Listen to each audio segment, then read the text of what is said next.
Bye.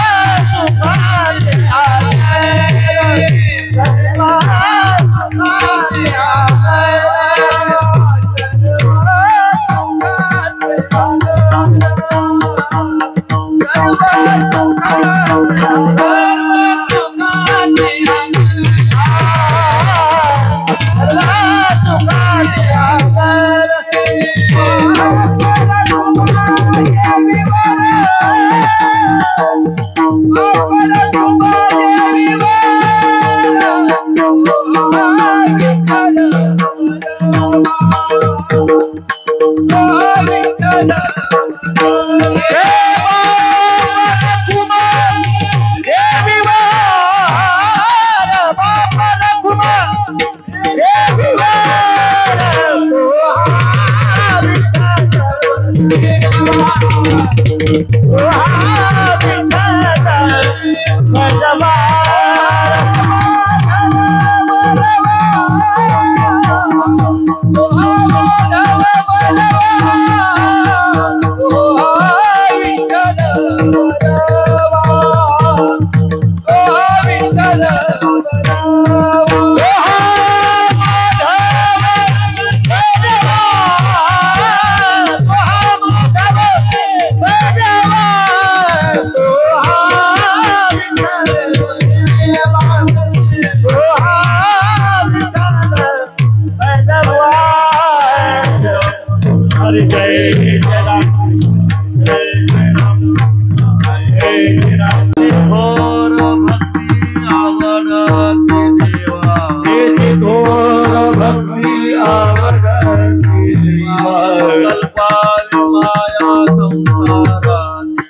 हेची थोर भक्ति आवडती,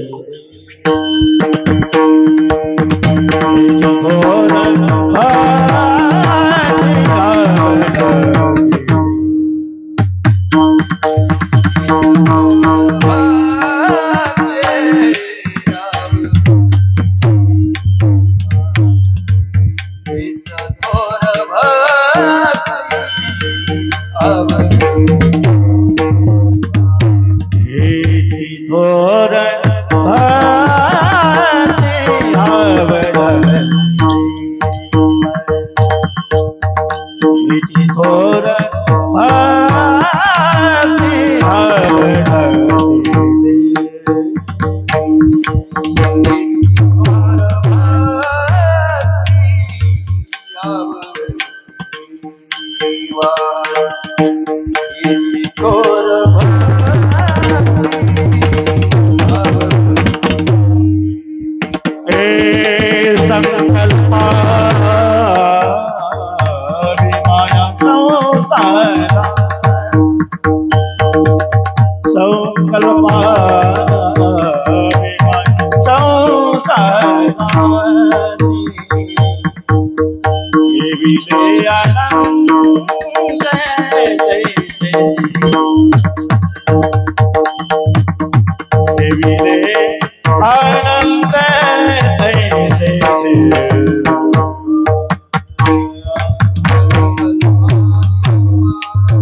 माया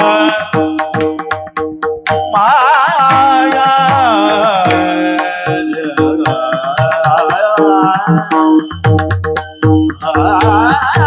संकल्प संकल्प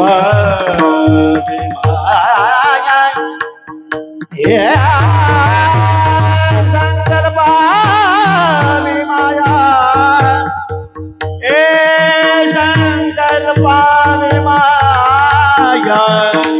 संकल्प माया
Ah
संकल्पाने माया संसाराचे ठेविले अनंते तैसेची राहावे चित्ती असू द्यावे समाधान वाहिल्या उद्वेग दुःखाची केवळ भोगणे ते फळ संचिताचे ठेविले अनंते तैसेची राहावे चित्ती असू द्यावे समाधान कामने घालू तयावरी भार वाहू हा संसार देवा पायी ठेविले अनंते तैसेची राहावे चित्ती असू द्यावे समाधान महायोग पीठे तटे भीमरथ्याम वरम पुंडरिकाय दातु मुनींद्रैः समागत्य तिष्ठन्त मानंद कंदम परब्रह्मलिंगम भजे पांडुरंगा करो प्रथम नमः पांडुरंगा करो प्रथम नमः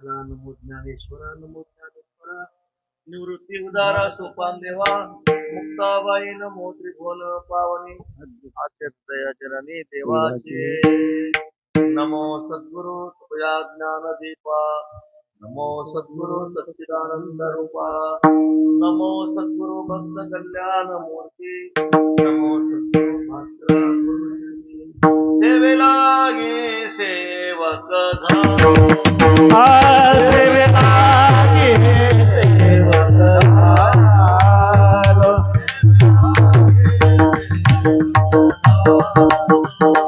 सेवेला गे सेवक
अहो स्वामी तुझ्या देवा यावरी न करावा वेळ संपाद्य ज्ञानांची विदाय भक्ती विलोकित समाधी राजा वैराग्यवंतं सुविचारयुक्तं नमामि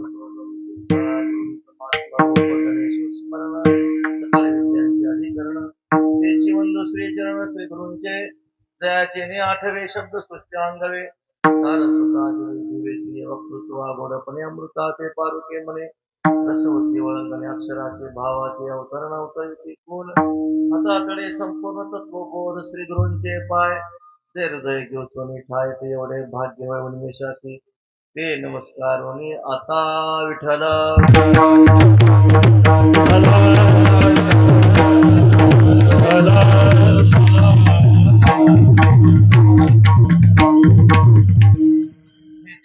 भक्ती आवडती देवा हेची थोर भक्ती आवडती देवा संकल्पानी माया संसाराचे ठेविले अनंते तैसेचे राहावे तिथे असू द्यावे समाधान अनंत कृपासागर षडगुण ऐश्वर्य संपन्न सच्चिदानंद घन कर्तुम अकर्तुम अन्यथा कर्तुम सर्व शक्तिमान श्री रुक्मिणी प्राण संजीवन भगवान श्री पंढरीनाथ परमात्म्याच्या अपार आणि असीम अनुग्रहातून महाकैवल्य तेजोनिधी साधकांचे मायबाप ज्ञानियांचे शिरोमणी भगवान सद्गुरु श्री ज्ञानोबराय पंढरीरायाचे प्रेम भांडारी भक्त शिरोमणी श्री संत नामदेवराय पैठण निवासी शांती ब्रह्म श्री संत एकनाथ महाराज वैराग्य राग रसिक जगद्गुरु श्री तुकोबराय अखिल संत मांदियारी सर्व साधू पुरुषांच्या संतांच्या परम कृपेने आणि आशीर्वादाने दरवर्षी चाललेला हा नामचिंतनाचा उत्सव भगवंतांचा चिंतनाचा उत्सव वर्ष 25वा आहे. रौप्य महोत्सव असणारा वर्ष गोड असा तुकोबरायांचा 4 चरणाला देवाला आवडणाऱ्या भक्तीचा महिमा सांगणारा अभंग आहे.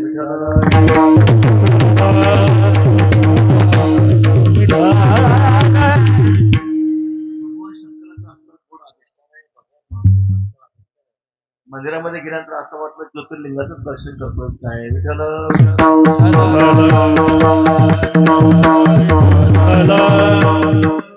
विश्वनाथ कृपा करायला ते पाया पडलो काय बोले तुम्हापाशी देवा काही महादेव सौराष्ट्र सोमनाथांचे सैन्य मल्लिकार्जुन उज्जैन्यां महाकाल ओंकार ममलेश्वरम शरण्यं वैद्यनाथांचे दाखिनं भीमशंकरम सेतु बंधुतु रामेशम नागेशम दारुकावने वाराणस्यांतु विश्वेशम त्र्यंबकम गौतमी तटे हिमालयतु केदारम भस्मी संत शिवालय एतानि ज्योतिर्लिंगानि सायं प्रातः पठेन् नरः सप्त जन्म कृतं पाप स्मरणेन विनश्यति. संत नरहरी सोनार सांगतात सत्य ज्योतिर्लिंग 12 प्रातःकाळी स्मरण करा, कोटी गोळे उद्धारा भव करा पाप हो. त्या 12 ज्योतिर्लिंगाचं स्मरण आपण सकाळ संध्याकाळ जर केलं अनंत जन्माचं पाप नष्ट होतं. विठ्ठल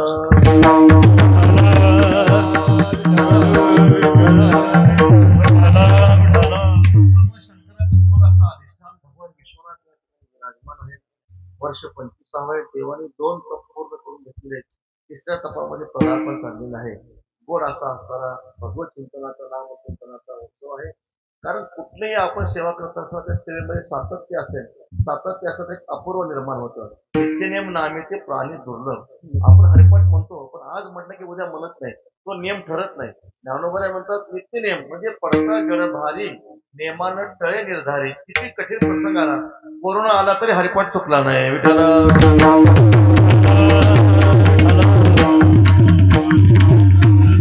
कोणतेही साधन आपण नित्यनेम पूर्वक केलं तर त्या साधनाचं अपूर्व होतं, एक तप होतं आणि त्या तपासून परमात्म्याचा साक्षात्कार होतो. संत तुळशीदास महाराजांचं चरित्र आपल्याला माहिती आहे. संत तुळशीदास महाराज साधन अवस्थेमध्ये साधना करत असताना बाहेर दिशेला जायचं.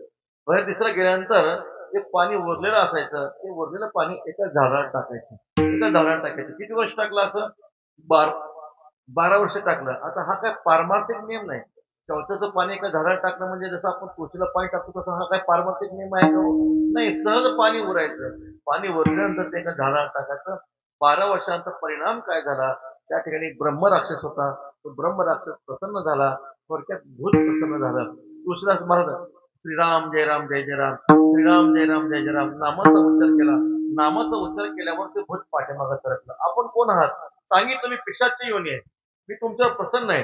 कारण पिशाची योनीला कारण पवित्र अन्न पवित्र जल मिळत नसतं. हे अशुची जल असतं, अशुची अन्न असतं, त्यांचं त्यांना सेवन करता येतं. मिळतात तुम्हाला पिशाची योनीला अशा प्रकारचं अशुची जे जल असतं तेच पहिला मिळतं. तुम्ही मला 12 वर्ष जल पाजलं, पाणी पाजलेलं आहे, प्रसन्न आहे, काय मागायचे ते मागा. आता वारकऱ्याची काय इच्छा असते? आम्हाला विठ्ठल जीवन काळाची पोळी आम्हाला काय नाही पाहिजे, पांडुरंग पाहिजे आम्हाला, फक्त श्री रामलालाचं दर्शन करून द्या.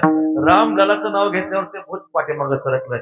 मी तुम्हाला रामलालाची भेट करून देत नाही, पण नक्कीच रामलालाचे जे भक्त आहेत त्या हनुमंतरायाची नक्कीच भेट करून देतो. विठ्ठल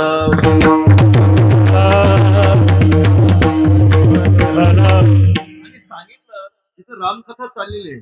रामकथा चाललेली आहे. सर्वात प्रथम येतात, सर्वात उशिरा जातात ते हनुमंतराय, त्याचे पाय धरा, संत दर्शनी हा लाभ. आणि मग तुळशीदास प्रभूंनी पाहिलं सर्वात पहिल्यांदा कोण येतं, सगळ्यात उशिरा कोण जातं, लक्ष ठेवलं. संतांच्या माथा चरणावर साष्टांग दंडवत घातलं, ओळखलं आपण कोण आहात, हनुमंतराय आहात. हनुमंतरायाचं दर्शन झालं आणि हनुमंतरायाच्या कृपेनं श्री संत तुळशीदास प्रभूंना श्री रामललाचं दर्शन झालं. विठ्ठल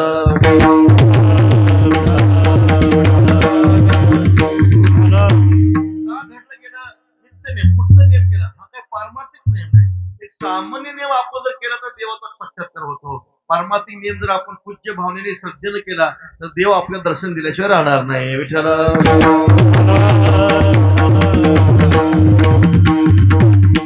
ज्ञानोबा सांगतात तपेविने दैवत दैविने प्राप्ती पूजेविने हित जीवनामध्ये तप असणं अत्यंत महत्वाचं आहे.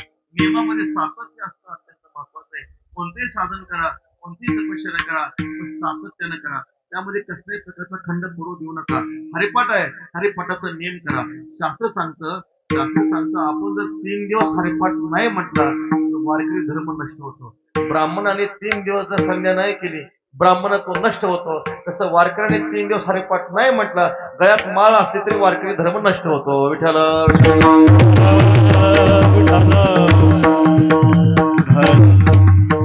नियमाला अत्यंत महत्व आहे, नियमाला अत्यंत महत्व आहे. संतांनी आपल्याला सांगितलं. असं अपूर्व 24 वर्ष भगवंत परमात्म्याची सेवा करून घेतली. विश्वनाथाने 24 वर्ष सेवा करून घेतली. 25वं वर्ष आहे. गोड असा श्री तुकोबारायांचा 4 चरणाचा अनन्य भक्तीचा महिमा सांगणारा, प्रतिपादन करणारा गोड असा तुकोबारायांचा अभंग आहे. तुकाराम महाराजांनी जगाकडे पाहिलं. तुकोबऱ्यांच्या गाथेचं जर आपण चिंतन केलं की जगद्गुरु तुकाराम महाराज जगाकडे पाहतात. तुकोबऱ्यांना असं अनुभवलं आलं, भगवत भक्तीचा खूप प्रचार झाला, वारकरी खूप लोक झाले. ज्ञानोबऱ्या सोहळ्याचा जर आपण विचार करा, पूर्वी समाज ज्ञानोबऱ्या सोहळ्यामध्ये समाज कमी होता, पण आज इतका समाज झालाय महाराज आहे का नाही. दुपारी जेवण झाल्यानंतर लोकांना झोपायला जागा मिळत नाही, एका झाडाखाली 50-50 माणसं झोपतात. म्हणजे वारकरी खूप झाले, दिंड्या खूप झाल्या, सप्ते खूप झाले, वारकरी खूप झाले. पण तुकाराम महाराज म्हणतात, जरी दिंड्या भरपूर झाल्या, जरी पुष्कळ सप्ताह वाढले, पण भक्तीचं फल जे शास्त्रात सांगितलंय ते भक्तीचं फल मात्र प्रत्येकाला मिळाले असं वाटत नाही. तुकाराम महाराज पाहिलं, रात्रंदिवस भजन चालले, दिवसाही भजन, रात्री भजन, नाही विण्यासाठीच भांडणं चालले, तू घेऊ का मी घेऊ, सगळं तुकाराम महाराजांनी पाहिलं, तुकाराम महाराजांना अनुभवाला आलं. पण भक्तीचं फळ देवर्षी नारद मुनी सांगतात. भक्तीचं फल काय हो? यल्लभ्वा पुमान् सिद्धो भवति अमृतो भवति तृप्तो भवति यत् प्राप्तेन किंचित् वाञ्छति न शोचति न द्वेष्टि न रमते नोत्साही भवति यज्ञात्मा मत्तो भवति स्तब्धो भवति आत्मारामो भवति. ही भक्ती माता ज्या महापुरुषाच्या जीवनामध्ये प्रकट होते, तो महात्मा तृप्त असतो. तो कशाची आकांक्षा करत नाही, कशाची इच्छा करत नाही, कुणाचा द्वेष करत नाही, कुणाची ईर्ष्या करत नाही. ज्या भाग्यवान पुरुषाच्या जीवनामध्ये भक्तिमती माता प्रकट होतात, तो महात्मा कसा असतो? त्याने सदा चित्ता समाधान तृप्त असतो. त्याला कशाची आकांक्षा नसते, कशाची इच्छा नसते. तुकाराम महाराजांनी पाहिलं, लोक भक्ती करतात, पण भक्तीचं फल लोकांच्या अनुभवाला येत नाही.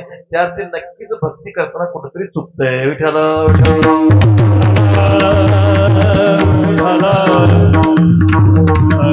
परीक्षा देणाऱ्या विद्यार्थ्यांमध्ये साधारणतः 3 प्रकारचा वर्ग असतो. त्यातला एक वर्ग असा असतो, तो हुशार मुलांचा वर्ग असतो. पुण्याहून मुंबईला एक कैलास चिंतामणराव वैद्य परीक्षा देण्यासाठी येत होते. रेल्वे म्हणून सर्व विद्यार्थी येत होते, ते चिंतामणराव वैद्य परीक्षेसाठी येत होते, बसले होते. विद्यार्थ्यांमध्ये चर्चा सुरू झाली, यंदाचं कुलपतीचं पदक कुणाला मिळणार. चर्चा चालू होती. त्यावर्षी चिंतामणराव वैद्य म्हणाले, अरे चर्चा कशाला करताय म्हणे, ज्या ती परीक्षेला मी चाललोय ना, ते पदक मलाच मिळणार आहे. विठ्ठल काय काय विद्यार्थ्याचा निकाल त्यांच्या हातामध्ये असतो. म्हणजे ती इतकी त्यांना कॉन्फिडन्स असतो की मी परीक्षेमध्ये एक मार्कानेच काय होणार आहे, प्रथम क्रमांकाने उत्तीर्ण होणार आहे. दुसरा एक वर्ग असा आहे, त्यांचा निकाल त्यांच्या हातामध्ये असतो. त्यांचा परीक्षकाचा कधी मतभेद होत नाही, परीक्षकामध्ये त्यांच्यामध्ये कधी तंटा होत नाही. त्यांना माहिती आहे आपण परीक्षेमध्ये नापासच होणार आहे का नाही. असा एक वर्ग आपल्याला सापडतो. पण एक वर्ग असा आहे, रात्रंदिवस अभ्यास करतो. पालक आई वडील म्हणतात, बाळ जेवण कर, बाळ आराम कर, बाळ झोप घे. विद्यार्थी झोप घेत नाही, जेवण करत नाहीत, रात्रंदिवस अभ्यास करतात. रात्रंदिवस अभ्यास करून जेवण न करता, आहार वेळेवर न घेता मुलं इतका अभ्यास करतात. जेव्हा परीक्षा देतात आणि 2 महिने जेव्हा निकाल पत्र हातामध्ये येतं, तेव्हा त्या निकाल पत्रावर लाल शेरा असतो. विठ्ठल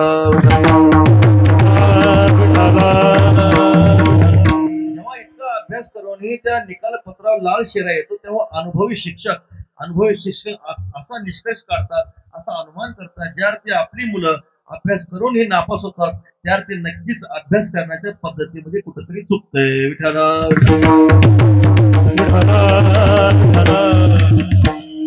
तुकाराम महाराजांनी पाहिलं, भक्ती खूप लोक करतात, पण भक्तीचं फल अनुभवाला येत नाही. मनुष्य भक्ती करतो, पण देवाला आवडणारी भक्ती करत नाही, मनाला पटणारी भक्ती करतो.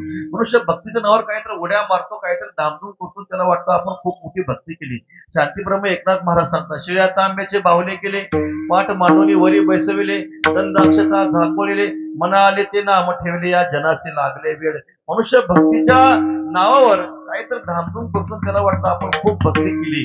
पण तुकाराम महाराज सांगतात, भक्ती करत असताना मनाला आवडणारी कधीही भक्ती करू नये, देवाला आवडणारी भक्ती करावी. तुकाराम महाराजांचं एक प्रमाण आहे. तुकाराम महाराज सांगतात, तुका मने सेवा माने तैसे करो देवा, माने तैसे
आवडणारी सेवा असावी. ज्ञानोबा सांगतो स्वामीच्या मनोभावा न चुकीचे हेची परमसेवा येर तेगा पांडवा वाणिज्य करणे.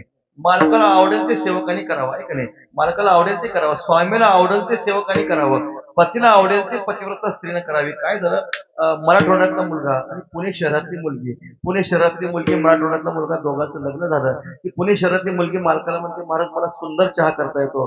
तो खेड्यातला मुलगा म्हणतो बाई मला चहा लागत नाही, गावरान गाईचं निरसं दूध असतं ते चालेल.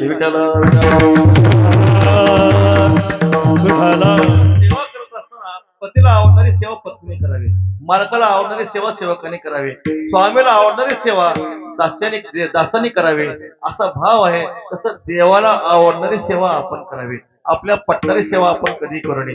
देवाला काय आवडतो, देवाला काय आवडत नाही. देवाला एकच गोष्ट आवडते. कोणती आवडते? शांतीप्रभू एकनाथ महाराज एका अभंगामध्ये सांगतात, आवडे देवासे तो एका प्रकार,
आवडे देवासे तो एका नामाचा उच्चार रात्र. देवाला दुसरं काहीच आवडत नाही. आवडे तयाचे नाम घेतात तयाचे, देवाचेच नामे देवाचे श्री सर्व अलंकारी समर्पावे. देवाचं नाव घेतलं की देवाला अत्यंत आनंद होतो. आपण काय केलं पाहिजे? सततम कीर्तयन तमाम कृष्ण विष्णू हरे गोविंद या नामाचे निकळ प्रबंध, माझी आत्मचर्चा विशद उदंड गाती, रात्री न कळे दिवस न कळे, अंगी खेळे दैवत न कळे, दिवस की रात्री अखंड लागलेची ज्योती. मग आपण रात्रंदिवस काय केलं पाहिजे? परमात्म्याच्या नामाचा उच्चार केला पाहिजे. देवाला आणखी काय आवडतो? तुळशी माळ गळा, हृदयी कळवळा, वैष्णवाचा देवाला तुळशीची माळ अत्यंत प्रिय आहे. हा नामदेव सांगता अतिप्रिय आवडे तुळशी अतिप्रिय. परमात्मा दुसरं काय असतो? चांदी परमात्म्याला आवडत नाही. परमात्मा मात्र पत्रम पुष्पम फलम त्वं यो मे भक्त प्रयच्छति तदा भक्ती उपरोतम अष्टामे प्रयतात. परमात्मा तुळशीची मला अत्यंत प्रिय आहे. छत्रपती शिवाजी महाराज तुकोबरायांकडे आले, नजराला घेऊन आले. तुकाराम महाराज म्हणतात, महाराज तुम्ही देशाचे राजे असाल पण आम्ही त्रैलोक्याचे राजे आहोत. काय दिला ठेवा? अम्मा विठ्ठलाची वावा, मुंगी आणि राव अम्मा सारिकाची जीव. बघा, छत्रपती राजांसारखा शिवाजी महाराजांसारखा राजे प्रसन्न होतात. तुकाराम महाराज म्हणतात, तुम्ही कळले ते उदार, साठी परिसाची गार. एखादा सामान्य बाबा असता तर घालीन लोटांगण वंदीन चरण केलं असतं. तुकाराम महाराज होते महाराज नाही. सोने आणि माती अम्मा समानाची ती. तुकाराम महाराजांना छत्रपती शिवरायांना म्हणतात, महाराज तुम्हाला आनंद व्हावा असं वाटतं ना, आम्हाला सुख व्हावं असं वाटतं ना, मग एक करा. काय करा? कंठी मिरवा तुळसी व्रत करा, एकादशी व्रत करा, एकादशी व्रत करा, कंठी मिरवा तुळसी व्रत करा, व्रत करा,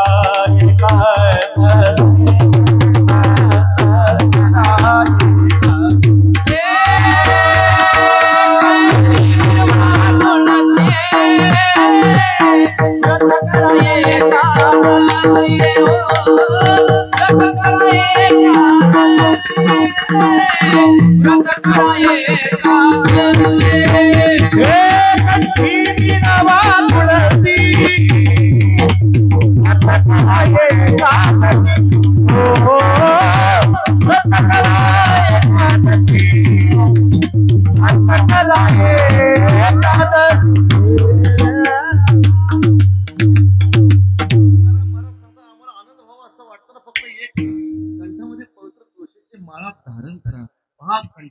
तुळशीची माळ आपण धारण केली आणि स्नान केलं तर तेहून आपल्या सर्व तीर्थाच्या स्नानाचं फळ प्राप्त होतं.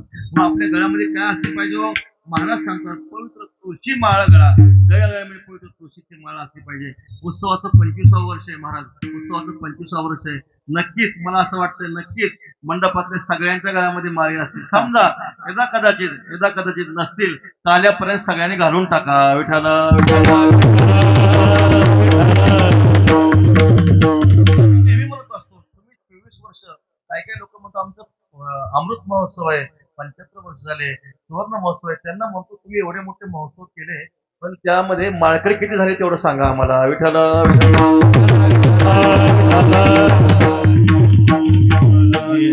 सप्त्यात जे काही वृक्षारोपण म्हणजे आपल्या सप्त्याचं जे काही शताब्दी होणं, अमृत महोत्सव होणं, त्याचं फळ काय? जे काही संप्रदायामध्ये तुकाराम महाराजांनी जे बीजारोपण केलेलं आहे, भक्ती मार्गाचं जे बीजारोपण केले, समाज व्यसनापासून मुक्त होणं, मांस खाणं, तंबाखू खाणं, त्या दुर्व्यसनापासून मनुष्य परावृत्त होणं, पंढरपूरची वारी करणं, आळंदीची वारी करणं, पवित्र गळ्यामध्ये तुळशीची माळा असणं, एकादशीचं व्रत करणं, हे सप्त्याचं फळ आहे. हे सप्त्याचं फळ आहे. मोठं कॉम्प्लीट करणं हे सप्त्याचं फळ नाही. पण लोकांना समाजामध्ये असं वाटत असतं, लोकांना असं वाटत असतं की ते तुकाराम महाराज सांगतात देवाला आवडणारं साधन जर काय असेल, देवाला आवडणारं साधन जर कोणतं असेल तर पवित्र गळ्यामध्ये तुळशीची माळा धारण करणं. पहा, नाहीतर माणसं मेल्यानंतर शेवटी तुळस तोंडात घालतात का नाही? अहो, शेवटी तोंडात घालण्यापेक्षा जेवणपणे घातलं तर बिघडणार आहे का? महाराज सांगतात तुळशी माळ गळा, गोपी चंदन टिळा, हृदय कळवळा वैष्णवांचा. कपाळात गोपी चंदनाचा टिळा असावा. कारण देवाला तुकाराम महाराज सांगतात वर्धो पुंड्र भाळ, कंठी शोभे माळ, तापेजे कळी काळ तया भेणे. जर आपण कपाळाला गंध लावला तर यम सुद्धा आपल्याला काय करत नाही, यम सुद्धा आपल्याला काय करत नाही. ऐका, एक उदाहरण सांगतो. एक मुसलमान होता, दुष्ट कर्मामध्ये रत होता, आयुष्यभर पाप केलं आणि तो दुर्दैवाने जंगलामध्ये पडला, जंगलामध्ये मेला. एका झाडाखाली पडला. ज्या झाडाखाली पडला होता त्या झाडाच्या फांदीवर एक कावळा बसला. कावळ्याने देहधर्म केला, नेमका त्याच्या कपाळावर केला. कावळ्याची विष्ठा कशी असते माहिती आपल्याला? कावळ्याची विष्ठा एक पांढरी असते आणि ती पांढरी विष्ठा त्या यवनाच्या कपाळावर उमटली, गंधासारखी उमटली. विष्णुदूत आले, यमदूत विष्णुदूतांना सांगतात, म्हणजे भगवान पहा, त्या मनुष्याने आयुष्यभर पाप केले, हा नरकाचा अधिकारी आहे. कोण सांगतं? यमदूत सांगतात. विष्णुदूताने यमदूतांना सांगितलं त्या मनुष्याने आयुष्यभर पाप केले, मान्य आहे मला, पण मरताना शेवटी कपाळाला गंध लावलाय, हा वैकुंठीचा अधिकारी आहे. विठ्ठल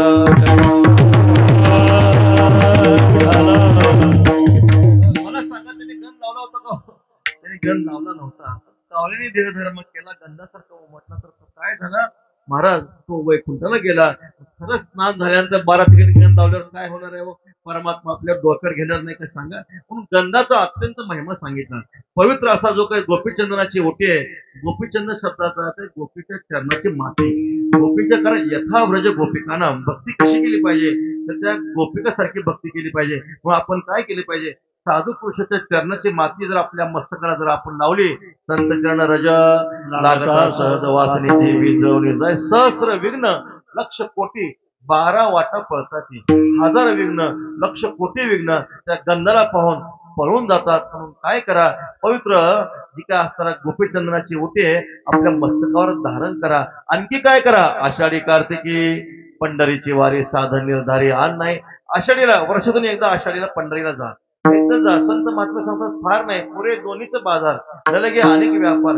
आषाढी कार्तिकी वारी करा. आणखी काय करा? हृदय कळवळा वैष्णवांचा, घाली संतासी आसने, पूजा करी काया वाचा म्हणे, एका जनार्दनी जाणे इच्छिले ते पूर्वी मस्तक ठेंगणा, तरी संतांच्या चरणा. साधू पुरुषांची सेवा करा, संतांची सेवा करा. दारात वारकरी आला तर वारकऱ्याची सेवा करा. वारकऱ्यांच्या आशीर्वादानं, संतांच्या सेवेनं भगवान परमात्मा आपल्यावर प्रसन्न होतात. आणखी काय करा? आणखी देवाला काय आवडतं? तर वाचावी ज्ञानेश्वरी, डोळा पाहावे पंढरी. देवाला खूप आवडतं. दररोज आपण नित्यनेमाने ज्ञानेश्वरी वाचली, हरिपाठ म्हटला, गाथा वाचला तर देवाला अत्यंत प्रिय होतं. भाव धरून या वाची ज्ञानेश्वरी, रूपांतरी हरी दयावरी. आम्हाला माहिती आहे मुंबई सारखं शहर आहे, प्रत्येकाला ज्ञानेश्वरी वाचता होणार नाही. कामामध्ये काम, काही म्हणा राम राम. ज्ञानेश्वरी गाथा तरी घरामध्ये आणा, देवघरात ठेवा. नाही वाचणं झालं, नुसतं फुल तर व्हा, दर्शन तर करा. जाता जाता 5 वेळा वाचायला काय हरकत आहे. आमचे संस्थेचे प्रातस्मरणीय गुरुवर्य नरसिंग बाबा सांगायचे, ज्याच्या घरी असेल ज्ञानेश्वरी गाथा त्याच्या चरणी ठेवावा माथा. घरात ज्ञानेश्वरी गाथा जरी असला तरी त्यावर माथा ठेवावा. गुरुवर्य नरसिंग बाबा असंही सांगायचे, ज्याच्या घरी नसेल ज्ञानेश्वरी गाथा त्याला हाणाव्या 2 लाथा. विठ्ठल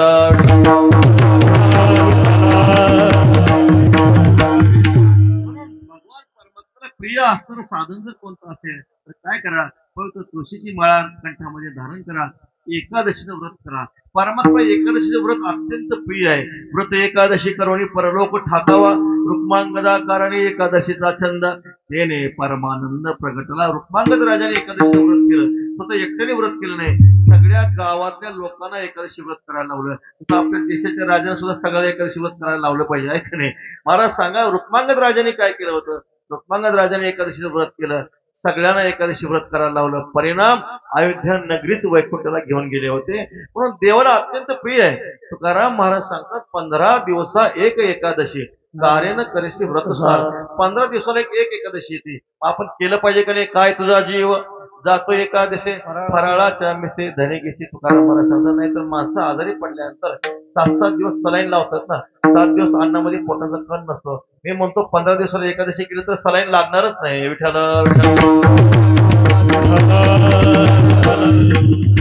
म्हणून देवाला आवडणारं साधन जर कोणतं असेल, एकादशी व्रत करा, पवित्र तुळशीची माळा गळ्यामध्ये धारण करा, पंढरपूरची वारी करा. हे जर साधन केलं तर परमात्म्याला अत्यंत प्रिय होतं.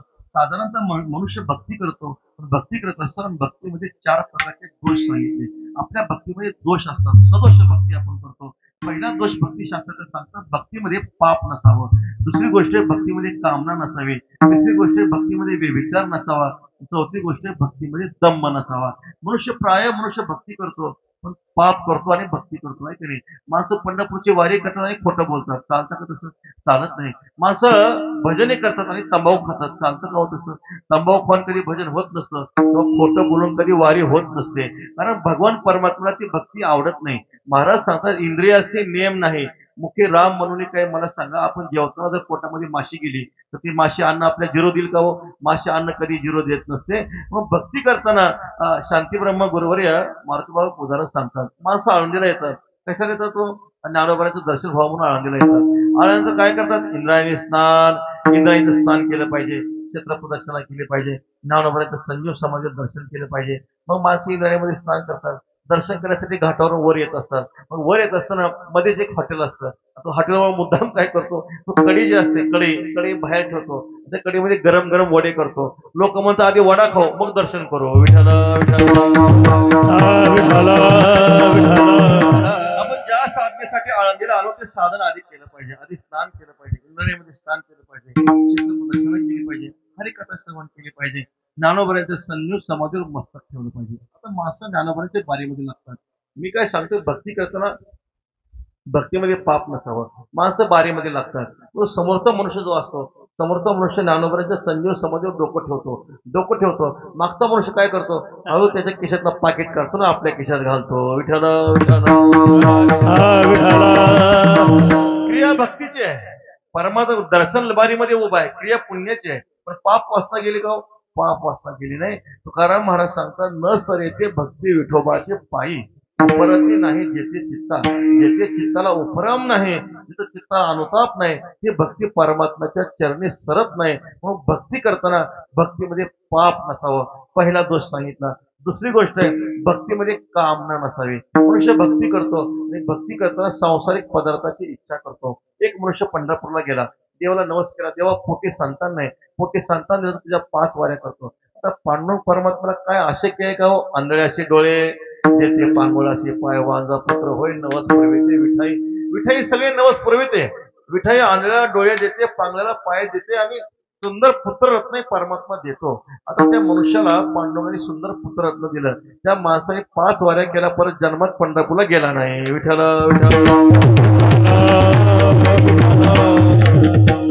चालतं का हो. असं चालत नाही. भक्तीमध्ये कामना नसावी. भक्तवर्य असले प्रल्हाद सांगतात, यस्त आशिष आशा असते तसं भक्ती हा सवय वणिक. तुझी भक्ती करून कोणी जर कामनिक पदार्थाची इच्छा करत असेल तर ती भक्ती नाही, तो व्यापार आहे. मग संत महात्मे देवाची सेवा करत असताना तुका म्हणे जीवभाव देवापायी ठेवून ते काही न मागती सर्वस्व परमात्मा चरणी समर्पित करायचं. पण परमात्माच्या चरणी सांसारिक पदार्थाची इच्छा करायची नाही. तिसरी गोष्ट आहे भक्ती करताना कामना नको, पाप नको. तिसरी गोष्ट आहे व्यभिचार नको. व्यभिचार शब्दाचा अर्थ आहे अनन्यता पाहिजे. आपण देवाची भक्ती करतो, कशी देवाची भक्ती करतो? कुणबट कुळवाडे तैसा आन देव माने आदिलाची परवडी वरी त्या.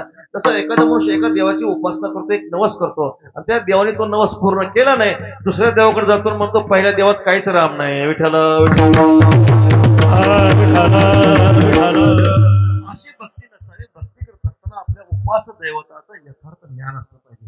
हिंदू धर्मामध्ये पंचमहादेवता सांगितल्या.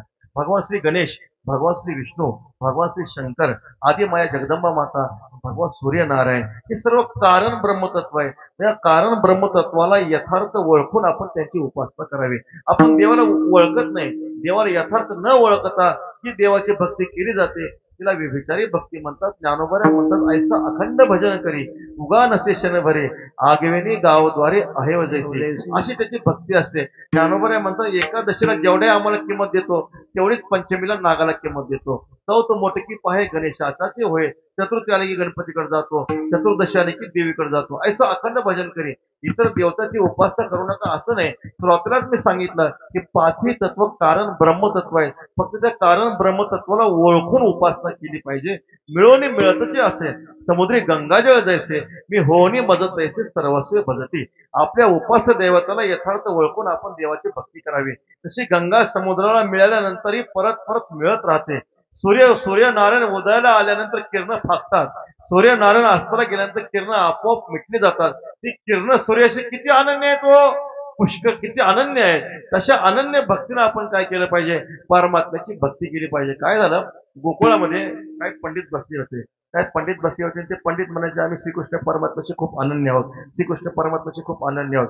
मग गोपाळांनी विचार केला तुम्ही अनन्य आहात तर आम्ही कोण आहोत? फनन्य आहोत म्हटले आम्ही. तुम्ही अनन्य तर आम्ही फनन्य. आता अनन्य शब्दाचा अर्थ काय? त्यावेळेस त्या पंडितांनी सांगितलं आम्ही श्रीकृष्ण परमात्मा सोडून इतर कोणत्याही देवाची भक्ती करत नाही, हा आमचा अनन्यतेचा अर्थ आहे. त्यांनी काय सांगितलं? श्रीकृष्ण परमात्मा सोडून इतर कोणत्याही देवताची आम्ही भक्ती करत नाही. आता तुमचं फनन्य काय भानगड आहे? त्याच गोपाळाने सांगितलं तुम्ही श्रीकृष्ण परमात्मा सोडून इतर देवतेची भक्ती करत नाही, पण आम्ही श्रीकृष्ण परमात्मा सोडून इतर देवांना ओळखत पण नाही. विठ्ठल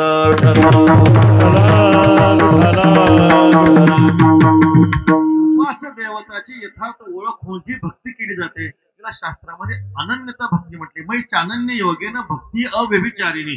अव्यभिचारिणी भक्ती आहे. ही भक्ती अशा पद्धतीने आपल्याकडून झाली पाहिजे. भक्ती शास्त्र काय सांगतं? भक्तीमध्ये पाप नको, भक्तीमध्ये कामना नको, भक्तीमध्ये व्यभिचार नको. सगळ्यात मोठा दंभ जर कोणता असेल, सगळ्यात मोठा दोष जर कोणता असेल तर भक्तीमध्ये दंभ नको. वास्तविकता पाप जाऊ शकतं, कामना जाऊ शकते, अनन्यता प्राप्त होऊ शकते, पण दंभ जाणं अत्यंत कठीण आहे. प्राय मनुष्य भक्ती करतो पण दंभानं करतो. तुकाराम महाराज सांगतात दंबे करू भक्ती जना अंतरी. भावना वेगळ्या. माणसं प्राय दांभिकतेने भक्ती करत असतात. लोक भक्ती करताना लोकमान्य भक्ती करतात, देवमान्य भक्ती करतात का? देवमान्य भक्ती करत नाही, लोकमान्य भक्ती करतात. तुकाराम महाराज म्हणतात दंभाने कीर्ती मिळेल, पोट भरेल, लोक मानतील, पण स्वहित होणार नाही. स्वहित कारण नव्हे काही. बघा ज्ञानोबा सोहळ्यामध्ये आपल्याला चांगला अनुभव येतं. जेव्हा आळंदीहून पुण्याला दिंडी चालते, जेव्हा पुण्यासारख्या शहरामध्ये दिंडी येते, तेव्हा काय वारकऱ्याला आनंद होतो. महाराज किती वारकरी नाचतात माहिती आपल्याला. गायनाचे एवढे आनंदानं. आपुल्या छंदे नाही, लोकांचे या छंदे. लोक जे वारकरी दिसते, लोक दिसते, लोक पाहिले की वारकरी नाचतात. जेव्हा गाव निघून जातं तेव्हा विनेकरीला म्हणावं लागतं कोणतं टाळ वाजवा, कुणी टाळ वाजवत नाही. असा प्रकार अनुभवाला येतो. भक्ती आपली लोकमान्य नसावी, आपली भक्ती देवाला आवडणारी भक्ती असावी. भक्तीमध्ये दंभ नसावा. तुकाराम महाराज सांगतात तुका म्हणे नको वरपंग देवा, हे माझी सेवा भाव शुद्ध. वरपंग नको. नाथ महाराजांनी भागवतामध्ये चार पाच प्रकारचे दंभ सांगितला. ज्ञानातला दंभ सांगितला, कर्मातला दंभ सांगितला, उपासनेचा दंभ सांगितला, वैराग्याचा दंभ सांगितला. सगळ्यात दंभ मी सांगत नाही, फक्त एक वैराग्याचा दंभ सांगतो. प्रातस्पणे वैकुंठवासी श्रीगुरु वैद्यभाव उदाहरण सांगायचे. कुणी दक्षिणा जर दिली तर ते काय म्हणतात हम तो छीते नाही, हम तो छीते नाही. मग काय करा? खिशात टाका. विठ्ठल म्हणजे हा वैराग्याचा दंभ झाला. भक्ती करत असताना भक्ती भक्तीमध्ये दंभ अधिक उपासना नसली पाहिजे. अशा पद्धतीनं भक्तीमध्ये पाप नको, कामना नको, व्यभिचार नको आणि भक्तीमध्ये दंभ नको. या 4 दोषांनी रहित जी भक्ती आहे ती भक्ती मात्र थोर भक्ती आहे. त्या थोर भक्तीचे चिंतन तुकाराम महाराज अभंग ह्याची थोर भक्ती आवडती देवा,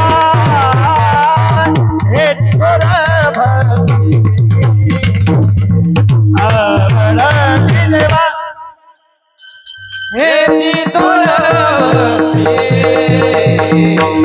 आवडती देवा,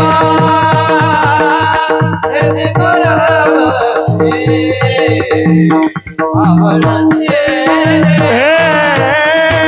ह्याची थोर भक्ती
थोर भक्ती आवडती देवा, संकल्पावी माया संसाराची. तुकाराम महाराज म्हणतात की थोर भक्ती देवाला अत्यंत प्रिय आहे. तुकाराम महाराज या भक्तीला थोर भक्ती म्हणतात. ज्ञानोबा या भक्तीला परम भक्ती म्हणतात.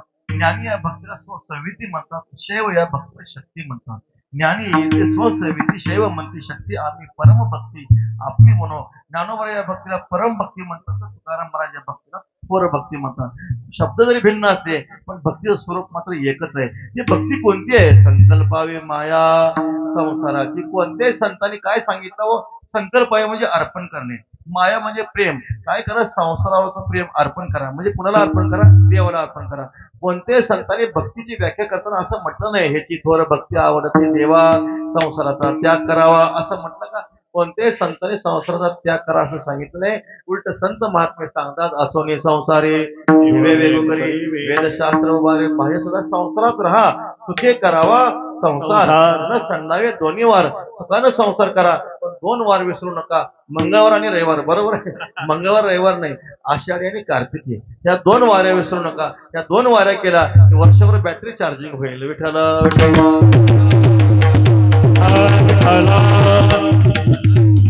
महाराज सांगतात काय करा? फक्त संकल्पावी माया संसाराची.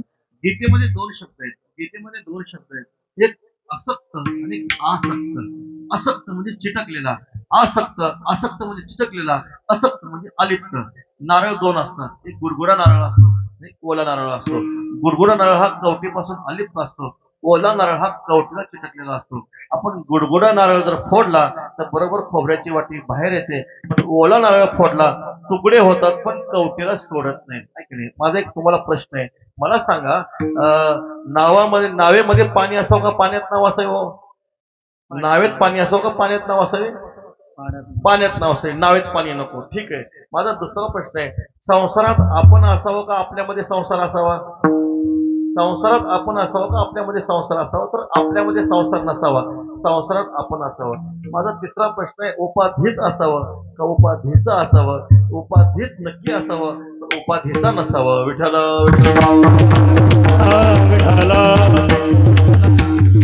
अंबसा पद्मपत्रम इव पापेन न लिप्यते, कमलपत्र पाण्यामध्ये असतं पण ते पाण्यापासून अलिप्त असतं. तसं आपण संसारामध्ये असावं, पण संसारातले कुठलेही धर्म आपल्यामध्ये घेऊ नये. संसार संकल्पावी माया संसाराची, संसारावरचं प्रेम काढावं, देवावर लावावं. काय झालं, संत शिरोमणी कबीर महाराज भजन करीत होते. भजन करीत असताना एक साधक आला आणि प्रश्न केला, महाराज भक्ती म्हणजे काय आम्हाला सांगा. तर कबीर महाराज एक दृश्य पाहिलं.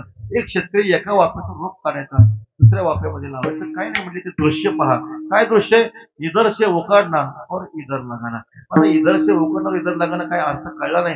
महाराज याचा अर्थ काय, संत शिरोमणी कबीर महाराज सांगतात सोपं आहे म्हटले, संसारावरचं प्रेम काढायचं, फक्त देवावर लावायचं. विठ्ठल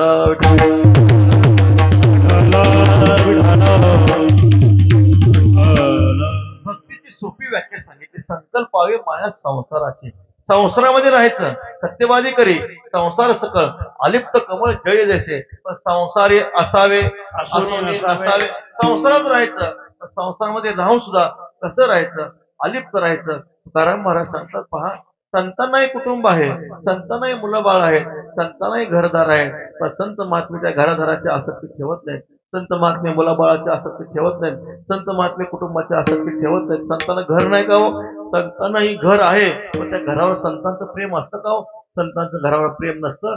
ज्ञानोबा म्हणतात, वाटे जाता मिळाली झाडाची सावली, वाटे जाता मिळाली घरावरी तेतुली, असता नाही. रस्त्याला जात असताना एखाद्या सावलीमध्ये आपण विश्रांती घेतो. ज्ञानोबरांच्या सोहळ्यामध्ये दुपारचे आपण जेवण केलं, सोहळ्यामध्ये विश्रांती घेतो, भोंगा झाला की परत आपण दिंडीमध्ये लागतो. जाताना ज्या सावलीखाली आपण झोपलो होतो त्या सावलीची आसक्ती असते का आपल्याला, त्या सावली कोणी झोपून असं वाटतं का, त्या सावलीची आसक्ती आपल्याला नसते. तद्वत संसारामध्ये असावं, घरावर प्रेम नसावं. सामान्य माणसाचं घरावर किती प्रेम असतं. ज्ञानोबऱ्यांच्या ओव्या किती गोड आहेत पहा. ज्ञानोबऱ्या सांगतात, ठेला बेडूक कुंडी मशक गुंतला शेंबुडी, ढोरू सबुड बुडी ऋतुला पंखी, तैसे घरी होणे निघणे नाही जीविते मरणे, त्या साफ होणे असते बाकीचे. तसं एखादा बेडूक कुंडामध्ये गेला तो वर यायचं जाणत नाही, मशक शेंबडामध्ये चिटकला तो बाहेर यायचं जाणत नाही. एखादं ढोर आहे दलदलीमध्ये गेलं, चिखलामध्ये गेलं, त्याला बाहेर यावं असं वाटतं का, असं वाटत नाही. त्याला काय वाटतं, आता निश्चिंतीने पावलं विसावा वाटतं का नाही. त्या म्हशीला वाटतं दलदलीमध्ये गेलं आता बाहेर यायचं नाही, कृत्य झालो, इच्छा केली ते पावलं. कोणाला वाटतं, म्हशीला वाटतं. तसं घरी होऊन निघणे नाही जीवितीय मरणे. तसं जिवंत असताना तर माणसं घरातून बाहेर निघत नाहीत, पण मेल्यानंतर त्या घरामध्ये साफ होऊन राहतात. विठ्ठल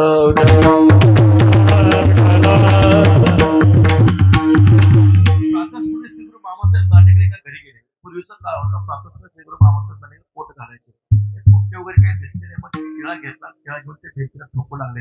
भिंतीला खिळा ठोकत असताना घराचा मालक येतो, श्रीगुरु मामासाहेबांना म्हणतो, मामासाहेब तुम्ही भिंतीला खिळा ठोकत नाही, माझ्या छातीला माझ्या हृदयाला खिळा ठोकतात. पहा, भिंतीवर खिळा ठोकला तर माणसाला असं वाटतं हृदयाला खिळा ठोकवी काय, पण समजा यदा कदाचित तीच भिंत पावसाळ्यामध्ये पाण्याने भिजलेली असावी, ती फुगलेली असावी, आणि त्या भिंती खालीच घराचा मालक झोपावा. भिंत असा विचार करत नाही, मालकाने मला खिळा ठोकू दिला नाही, पडताना बाजूला पडावं, भिंत विचार करत नाही, तीच भिंत मालकाला गाडून टाकते. विठ्ठल माणसाचं दगडा मातीवर प्रेम असतं, माणसं दगडा मातीवर प्रेम करतात, पण देवावर प्रेम करतात तर माणसं देवावर प्रेम करत नाही. ज्ञानोबा वर्णन करतात, संतांनाही घर आहे, तुम्हा आम्हाला जसं घर आहे तसं तुकाराम महाराजांनी घर होतं, शांतीब्रह्म एकनाथ महाराजांनी घर होतं, पण साधू पुरुषाला घराची आसक्ती असते का, घराची आसक्ती नसते. तुम्हा आम्हाला जसं कुटुंब असतं तर संत महात्माने कुटुंब असतं, पण साधू पुरुषाची कुटुंबावर आसक्ती असते का.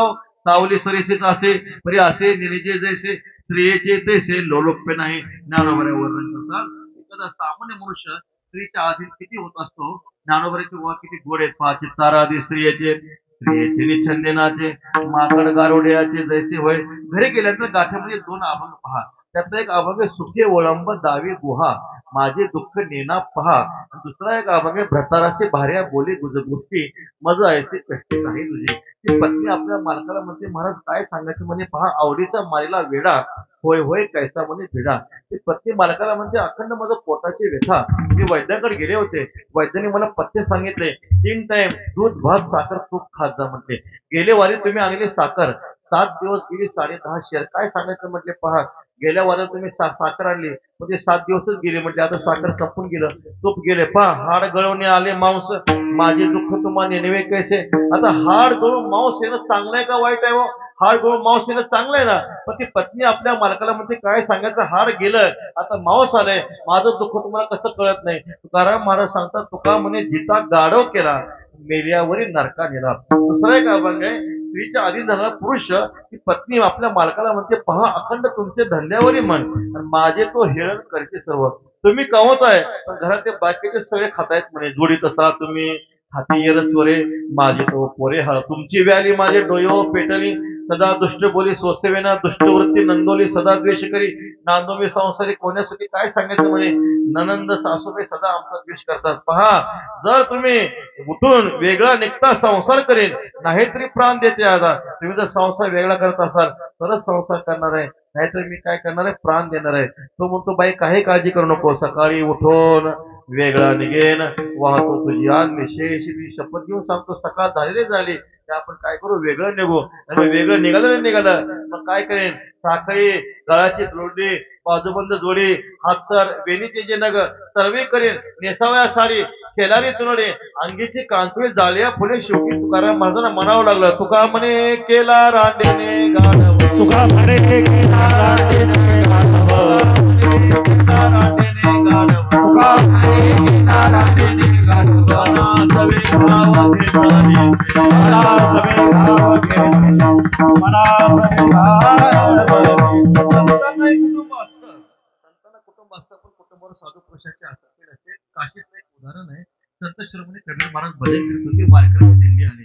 आता वारकऱ्याजवळ काय सांगावर मला सांगा. तुकाराम महाराज सांगता, आम्ही सदैव सुरते, जवळ येतात चोर जाते. तुकोबऱ्याच्या घरी जायला चोर घाबरायचा. का घाबरायचा, जर चोर तुकोबऱ्याच्या घरी गेला, तुकोबऱ्याची परिस्थिती पाहिली तर चोरलाच वाटावं काय तर तुकोबऱ्यानं द्यावं, ते वाटून नये म्हणून चोर तुकोबऱ्याच्या घरी जात नव्हता.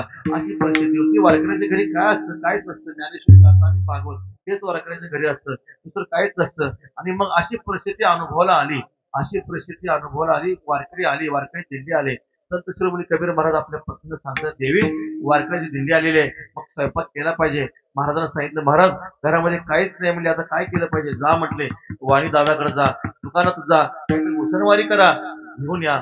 आईसाहेब गेल्या, सांगितलं गोळ द्या, डाळ द्या, तूप द्या. संत महात्मे आले, पोळी करायचे, अशा प्रकारे खीर करायचे, सगळं सांगितलं. तो जो का वाणी असतो तो दुष्ट असतो, दुष्ट वाणीच्या मनामध्ये कुभाव निर्माण होतो. तो आईसाहेबाला म्हणतो, आईसाहेब जर तुम्ही माझ्याबरोबर विवाह करायला तयार असाल तर मी तुम्हाला सगळी सामग्री देतो. आता आईसाहेबांनी विचार केला, जर मी जर शिधा सामग्री नेली नाही तर वारकरी उपाशी जातील, आणि जर शिधा सामग्री नेली तर असा प्रकार घडणार आहे. धर्म संकट आहे, काय घडेल ते घडूया शेवटी. पांडुरंग परमात्मा आपलं रक्षण करणार आहे, राम प्रभू आपलं रक्षण करणार आहे. देवावर भार घातला, शिधा सामग्री आणली, पोळी तूप कढी आमटी सुंदर स्वयंपाक केला, वारकऱ्याला यथेष्ट जेवू घातलं. वारकरी झोपले. आईसाहेबांनी कबीर महाराजांना सगळं घडलेलं सांगितलं. कबीर महाराज म्हणतात, बाई तुझं खूप मोठं भाग्य आहे, संतांच्या कार्यात तुझा देह पडतोय, मला खूप आनंद आहे. एक लक्षात ठेव, बाहेर पाऊस चालू आहे, पावसामध्ये जाते तर भिजतील, माझ्या खांद्यावर बस, तुला दुकानामध्ये नेऊन सोडतो. संत शिरोमणी कबीर महाराज आपल्या पत्नीला खांद्यावर बसवतात, दुकानात आणून सोडतात, परत माघारी जातात. दुष्टवाणी आईसाहेबाच्या पायाकडे बघतो, आईसाहेबाच्या चरणाकडे बघतो. तेव्हा त्याला असं दिसून येतं, आईसाहेबाच्या चरणाला चिखल लागलेला नाही, ओले झाले नाहीत. आईसाहेब तुमच्या पायाला चिखल नाही, ओले झालेले नाही. तेव्हा संत शिरोमणी कबीर महाराजांची पत्नी म्हणते, महाराज दादा माझ्या मालकाने मला इथं आणून सोडलंय. विठ्ठल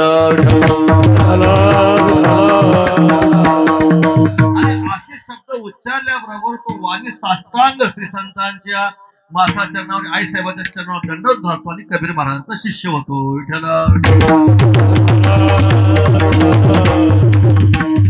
महाराज सांगता, संकल्पावी माया संसाराची हेची थोर भक्ती आवडती देव. तशी तुम्हा आम्हाला मुलं असतात, संतांनाही मुलं असतात, पण त्या मुलावर संतांचं प्रेम असतं का हो? अहिल्याबाई होळकर, तुम्ही त्यांचं नाव ऐकून असाल.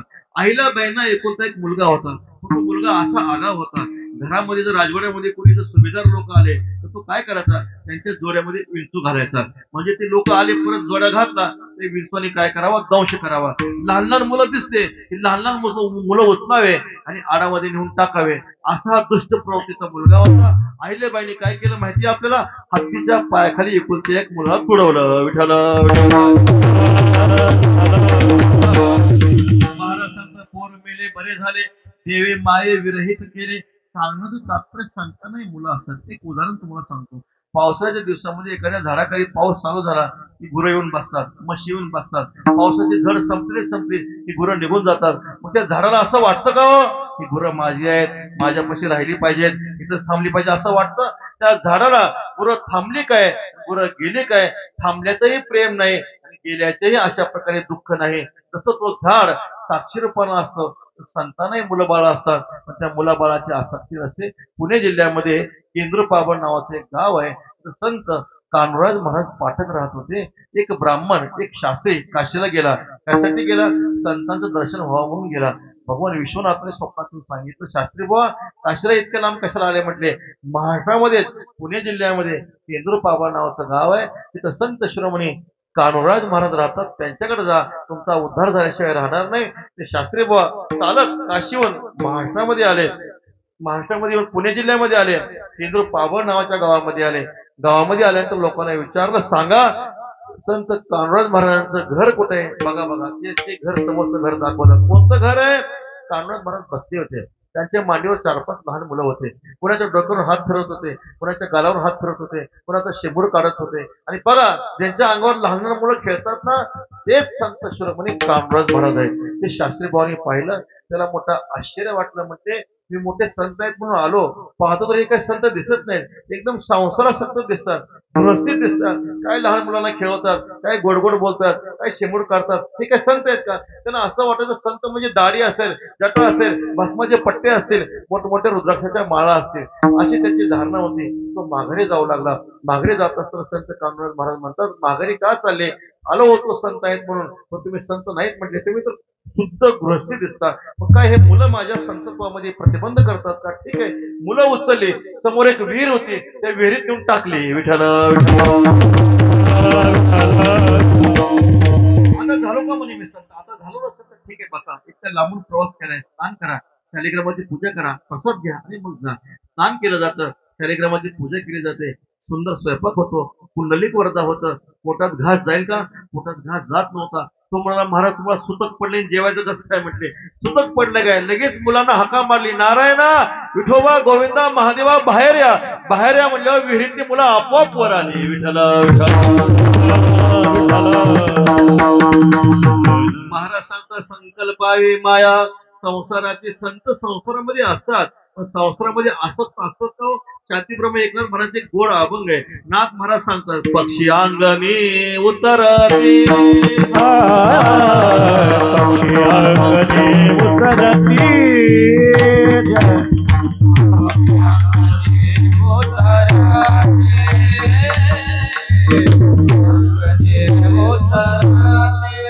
एका गुंतोनी एका गुंतोनी राहती, असावे संसार,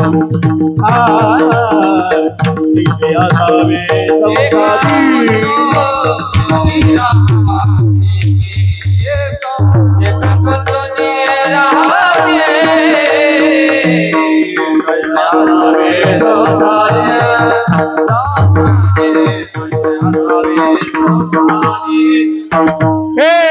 पक्षी अंगणी उतरती,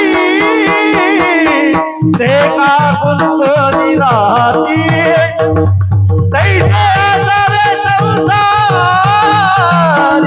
गोवारी प्रार्थना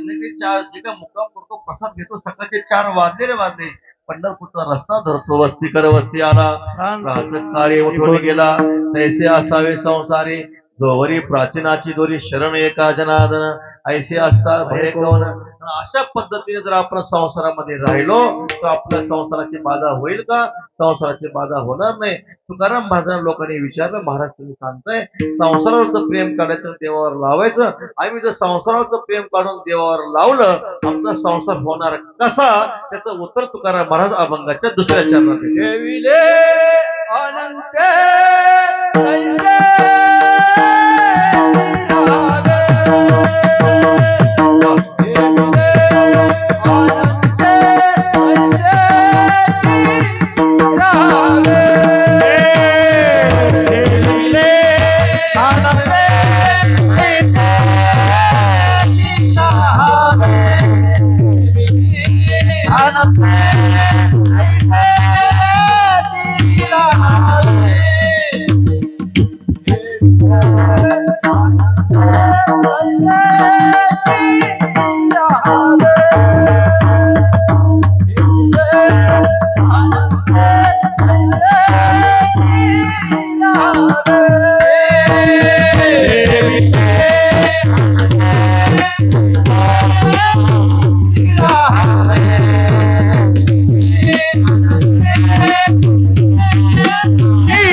राहावे चित्ते असू द्यावे समाधान तुकाराम महाराज सोपं सांगतात बाबा देवावर संसाराचं प्रेम करून जर आपण देवावर लावलं तर राहायचं कसं ठेविले अनंते तैसेचे राहावे चित्ते असू द्यावे समाधान हे उत्तर काही लोकांना अपेक्षित आहे का ठेविले अनंत तैसेचे राहावे सांगा तुकाराम महाराज कशाला पाहिजे नाही तर ठेविले अनंत तैसेचे देवाला लोकांना राहत नसताना ते बदल करता येतं का तुकाराम महाराज शंका अभिप्रेत होती तुकाराम महाराजांना माहित होतं लोक ही शंका घेणारच आहेत कारण मनुष्याला नाही ते देव ठेवीन तसं राहावंच लागतं हे बरोबर आहे हे सांगण्यासाठी तुकाराम महाराजची आवश्यकता नाहीये परंतु माणसं देव ठेवील तसं राहतात पण कसं राहतात उत्तरार्ध अत्यंत महत्वाचं आहे माणसं समाधान राहतात का व चित्ती असू द्यावे समाधान माणसं या ठिकाणी पाहणे मी काय असते दुःख असतं माणसं काय करतात चिंता करतात माणसं म्हणतात असं का व्हावं असं का घडावं आपण जर थोडंसं चिंतन केलं तर तुकाराम महाराज म्हणतात देव ठेवील तसा मनुष्य राहतो पण समाधानानं मनुष्य कधी राहत नसतो तुकाराम महाराज सांगतात समाधानाने राहा कारण पहा ते पांडव अखंड वनवासी परित्याग देवासी आठवी पांडवांचं सर्व आयुष्य जंगलामध्ये गेलं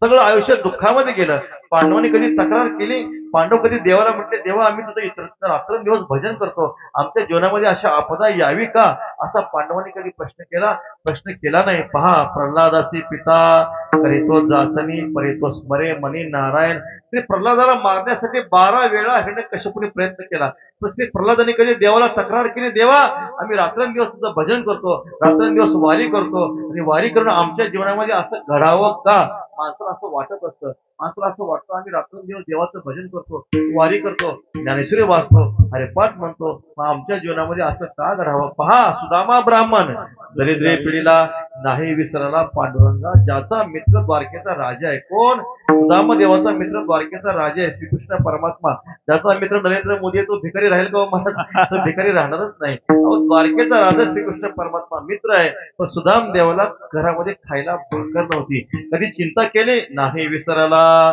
पांडुरंगा कधीही पंढरीनाथ परमात्म्याला विसरले नाही. तुकाराम महाराज सांगतात, तुका म्हणे तुझा न पडावा विसर, दुःखाचे डोंगर झाले तरी सुखस्य अनंतरम दुःखम दुःखस्य अनंतरम सुखम. संसाराचा स्वभावच आहे, सुख आलं की दुःख आहे, दुःख आलं की सुख आहे. सुख दुःखाची खिचडी म्हणजेच संसार आहे, सुख दुःखाचं स्वरूप म्हणजेच संसार आहे. म्हणून ठेविले अनंते दैसेची राहावे चित्तामध्ये परमात्म्याच्या कृपेनं. कारण ते गीताशास्त्रातले तार आपण नेहमी ऐकलं असेल, जो हुआ वो अच्छा हुआ, जो हो रहा है वो अच्छा हो रहा है, जो होगा वो भी अच्छा होगा, चित्ती असू द्यावे समाधान. ते संत श्रोमणी सावता महाराजचा गोड अभंग आहे. संत श्रोमणी सावता महाराज सांगतात, समय असे सादर व्हावे देव ठेवेल तैसे राहावे. कधी कधी हत्तीवर बसायला मिळेल, कधी कधी पालखीत बसायला मिळेल, कधी कधी अनवाणी पायाने चालावं लागेल, कधी कधी विमानात बसायला मिळेल आम्हाला, पण कधी कधी पायात चप्पल सुद्धा मिळणार नाही. कधी कधी चांगलं धोत्र घालायला मिळेल, कधी फाटकं धोत्र घालायला मिळेल. कधी कधी श्री बालाजीचा बेत असेल, म्हणजे श्रीखंड बासुंदी लाडू जिलबी असेल, तर कधी कधी भाकरी बरोबर चटणी मिळणार नाही. महाराज सांगतात, जैसे जैसी वेळ पडे तैसे तैसे होणे गडे तुका म्हणे जाण. सुख दुःख ते समान, सुख आणि दुःख मनुष्याने समान मानलं पाहिजे. सुख दुःखे समे कृत्वा लाभा लाभो जया जय तो युद्धा युद्धस्व नैव पापम वापसी. मला माहिती आहे, सुख दुःख लाभ अलाभ जय पराजय समान मानणं सामान्य गोष्ट नाही, सामान्य गोष्ट नव्हे. सुखामध्ये दुःखामध्ये समान वृत्ती ठेवणं सामान्य गोष्ट नाही, मला माहिती आहे. पण महाराज सांगतात, चित्ती असू द्यावे समाधान, चित्ताला समाधान असू द्या. समाधान शब्दाचा गोड अर्थ शांती ब्रह्म गुरुवारे मार्तभाव सांगतात. समाधान म्हणजे काय? सम म्हणजे ब्रह्म, आधार म्हणजे अभिव्यक्ती. जिथं ब्रह्माची अभिव्यक्ती होती त्याला समाधान म्हणा. देवाच्या कृपेनं समाधान प्राप्त होत असतं. चांगलं पाहिलं, चांगलं बोललं, चांगला विचार मनामध्ये केला, जगाविषयी चांगलं चिंतन केलं, त्या अंतःकरणामध्ये समाधान मिळतं. बाजारात सगळ्या गोष्टी मिळतील, पण समाधान मिळेल का हो? समाधान मिळणार नाही. आपल्या नैतिकतेचा, आपल्या सदाचाराचा, चांगल्या आचाराचा, विचाराचा परिपाक म्हणजे समाधान आहे. ते समाधान जे आहे, समाधान भगवान परमात्मा आपल्याला देत असतात. तुकाराम महाराज सांगतात, ठेविले अनंते तैसेची राहावे चित्ती असू द्यावे समाधान. संसारामध्ये आपण समाधानाने नाही राहिलं, उद्वेग केला, चिंता केली, परिणाम काय होणार आहे? तुकाराम महाराज अभंग, वाहिला उद्वेग दुःखाची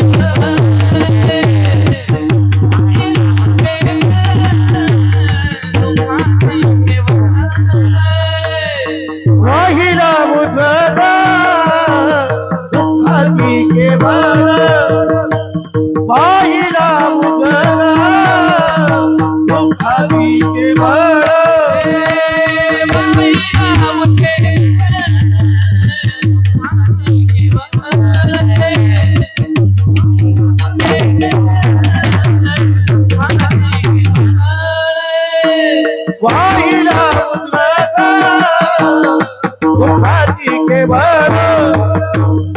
वाहिला उद्वेग दुःखाची केवळ.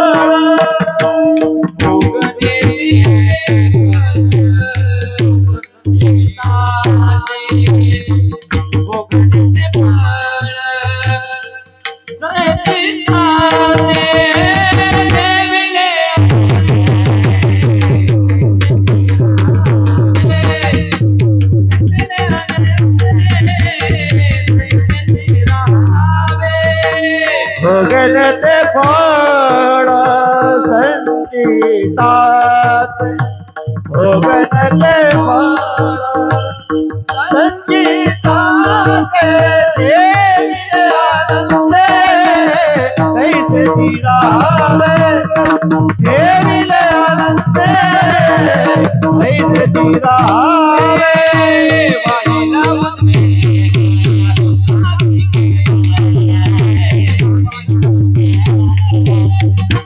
केवळ, भोगण्याचे फळ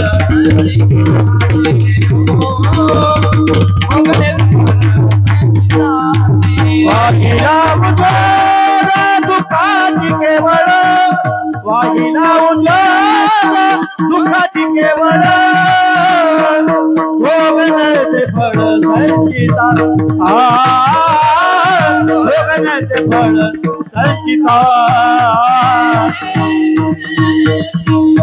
वाहिला उद्वेग दुःखाची केवळ, भोगण्याचे फळ संचितात. काय झालं? शांती एकनाथ महाराज पंढरपूरला गेले.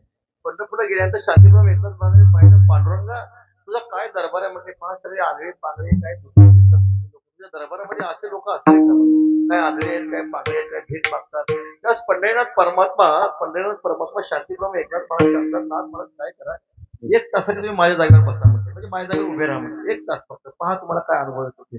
मग पंढरीनाथ परमात्मा विटेवरून खाली आले. शांतीप्रभू एकनाथ महाराज विटेवर उभे राहिले, कमरेवर हात ठेवून उभे राहिले.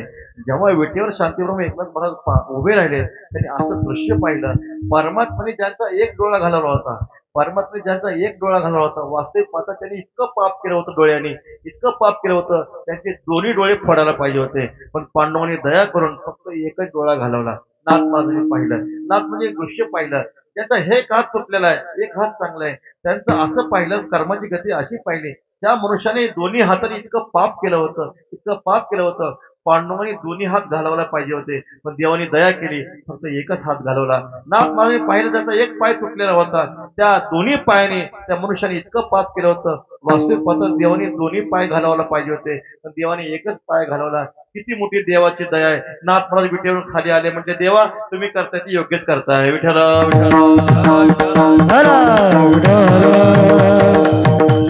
भगवान परमात्मा ठेवी तसं आपण जर राहिलं नाही, संसारामध्ये चिंता केली, काळजी केली, उद्वेग केला, परिणाम काय होणार आहे. वाहिल्या उद्वेग दुःखाची केवळ भोगणे ते फळ संचिताचे. माणसं चिंता करतात.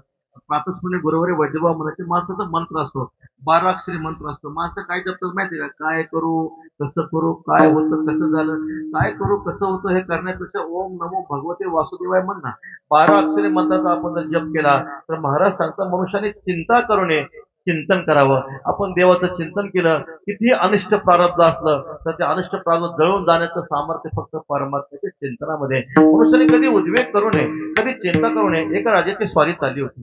राजाची स्वारी चालली, समोर एक फकीर बैरागी झोपला होता रस्त्यामध्ये. सेवक आले, म्हटले बैरागी उठा, म्हटले राजे स्वारी येत आहे. तो बैरागी म्हणतो, मी कुणाच्या आद्यात नाही मदत नाही, मला कशा उठवा सांगताय. त्या सेवकाला वाटलं जरा वेळा दिसतो, चारी हाताला पायाला धरलं, चौघाने उचललं आणि कडेला नेऊन ठेवलं. आता तो बैरागी होता. म्हणजे हे काय म्हटले, माझा प्रकार काय, मी कुणाच्या आद्यात नाही मदत नाही, मला काय बाजूला केलं. तो हत्तीजवळ गेला, हत्तीचं शेपूट धरलं, बरोबर शेपूटला ओढलं, हत्तीच खाली बसला. राजाला वाटलं आपल्या राज्यामध्ये असे काही साधू आहेत, हत्तीला बसवण्याचं सामर्थ्य असणारे साधू आहेत. राजाला मोठा आनंद वाटला. काय खाता म्हटले, काजू बदाम नाही, काजू बदाम पाहतो म्हटले, त्यांना सुद्धा मिळत नाहीत म्हटले, भिक्षा मागून पोट भरतोय. अरे मग चांगली व्यवस्था करतो म्हटली तुझी, 6 महिने चांगली तुला दररोज मिष्टानं खायला मिळेल. फक्त एक करायचं. काय सांगितलं प्रधानाने, फक्त एक सेवा सांगितली, दररोज 6 वाजता माऊलीरायाच्या मंदिरामध्ये देवा लावायचा. आता त्या बैराग्याला वाटलं भिक्षा मागण्याचं काम नाही, देवाची सेवा आहे, 6 वाजता देवा लावायचंय, दररोज भिक्षा मागायचं काम नाही, मिष्टानं मिळते. आनंद वाटला, काय हरकत नाही म्हटले.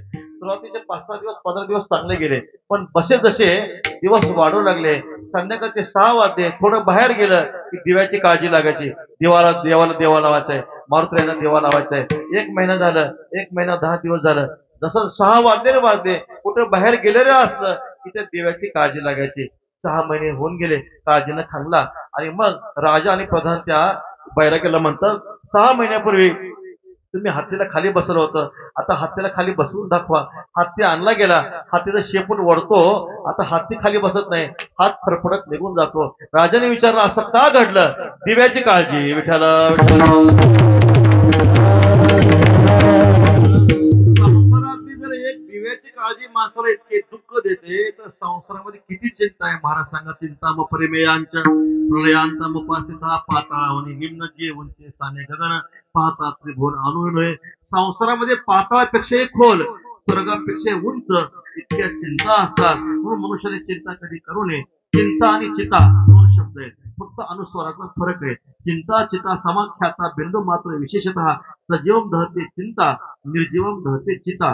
सजीव माणसाला चिंता जळते, निर्जीव माणसाला चिता जळते. चिता एकदा जळते, चिंता पावला जळते. चिंता स्थूल शरीराला जळते, चिंता सूक्ष्म शरीराला जाते. मनुष्याने चिंता करू नये, परमात्म्याचं चिंतन करावं. आणि जर आपण चिंता करीत राहिलो, खेद करीत राहिलो, उद्वेग करीत राहिलो, फळ काय. महाराज सांगता, वाहिल्या उद्वेग दुःखाची केवळ.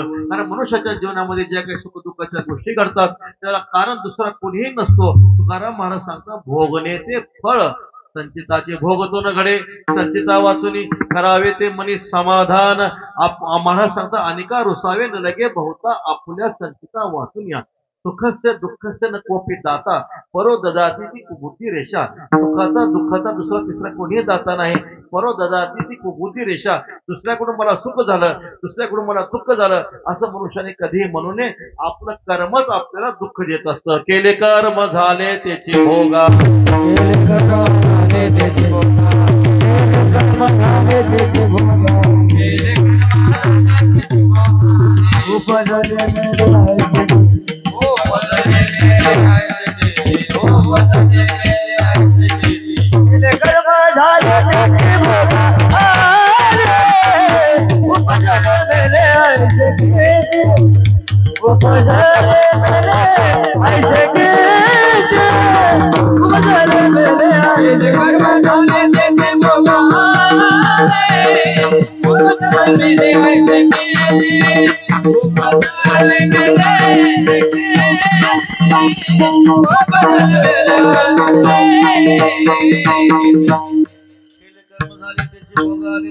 उपजले मेले ऐसे किती कर्मे जे उरावे ते फळावे ते भोगावायावे देहा एका माणसाचं कर्मच माणसाला काय करत असतं दुःख देत असते ज्ञानोबराचे गोड अभंग आहे परियसी गवारा सादर कर्मे निर्वंश झाले सगर भिल्ले विंदिले शारंगर झाला पुरंदर सहस्रायण 60,000 सगर पुत्र कर्मांनी नाश झाले भगवान श्रीकृष्ण परमात्म्याच्या चरणाला अंगठ्याला बाण लागला कर्मामुळे झालं इंद्राला 100 छिद्र पडले कशामुळे घडले कर्मे राम वनवासा गेला कर्मे दशरथ वियोगे मेला कर्मे रावण शयो पावला वियोग घडला सीतादेवी भगवान प्रभू रामचंद्राला वनवास प्राप्त झाला की दशरथ महाराज वैकुंठवासी झाले रावणाचा अंत झाला भगवती सीता देवीला वियोग घडला कशामुळे घडला गेला फक्त कर्मामुळेच घडला गेला एकदा पंचवटीमध्ये रावण भगवती सीता मातेला घेऊन जातो आणि परत अयोध्येला आल्यानंतर भगवान प्रभू रामचंद्र परत देवी सीता मातेचा त्याग करतात असा दोनदा वियोग प्रभूचा देवी आदिमाया आदिशक्तीला घडला गेला का घडला गेला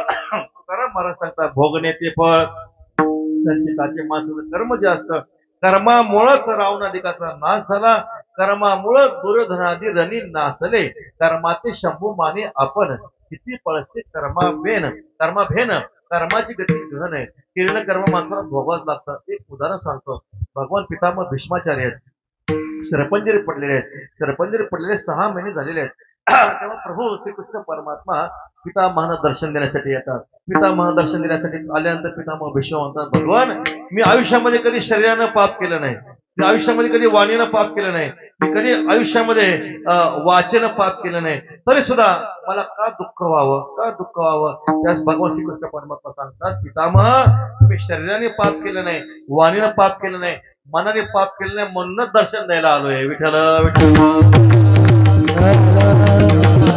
प्रार्थना केली इतना तो करना स्वामी जब प्राण तन से निकले तेव्हा एकच करा माझा प्राण शरीरातून जाताना एक करा तुमची छबी माझ्या डोळ्यासमोर असावी गंगाजीचा तट असावा आणि राजस सुकुमार मदनाचा पुतळा तुमचं गोड रूप आमच्या समोर असावं आणि आमचा देह पडावा एक पितामह भीष्माचार्य एक शंका घेतली भगवान तुमच्या कृपेने मला काही दुःख नाही म्हणते पण मला एक विचारायचं म्हणते मला मी कशाला शरीरानं पाप केलं नाही वाणीनं पाप केलं नाही मनाने पाप केलं नाही 6 महिने शरपंजरी का पडलं म्हटले तर पितामह भगवान श्रीकृष्ण प्रमाणे मागचा इतिहास सांगितला मागच्या जन्मातला इतिहास सांगितला म्हणजे पितामह ऐका मागच्या जन्मात तुम्ही जेव्हा राजपुत्र होते युवराज होते जाता जाता तुम्ही काय केलं जाता जाता एक सरडा होता तो बाणाने उचलला माणसं जाता जाता काय पण करतात झाडाचं पान जाता जाता तोडतात जाता जाता काय पण करू नये झाडाचं पान जरी जाता जाता तोडलं तरी दुःख भोगावंच लागतं जाता जाता फक्त काय केलं तो सरडा उचलला काटड्यावर टाकला तो एका क्षणामध्ये मेला पितामहाची शंका आहे भगवान म्हणजे तो सरडा